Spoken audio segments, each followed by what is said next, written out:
Hi everyone and welcome back to another video. So Goodnotes doesn't have a whiteboard button like some apps, but you can easily create a whiteboard style space using a blank notebook or page. It's perfect for brainstorming, teaching, or free drawing. In this guide, I will show you step by step how to create a whiteboard in Goodnotes, simple and effective. So first thing first, create a new notebook. So open Goodnotes, tap new, okay?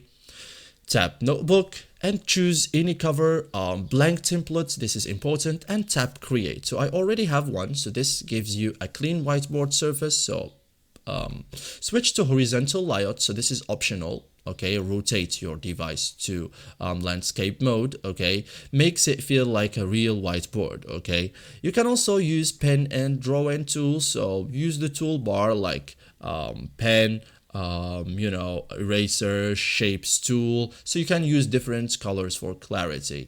It's perfect for diagrams and explanations. Okay, you can also activate zoom tool, so write neatly in sections. Okay, so you can also write, okay, medium, you can choose any option you want to write with. Okay, you can also add more space, so tap add page, for example, or scroll to continue. Not truly infinite but very flexible. Okay, you can use lasso tool to move content too, so select content, move, resize, reorganize. Okay, it's great for brainstorming layouts. Okay, so use dark mode whiteboard, for example, switch to dark paper. Okay, use bright pen colors.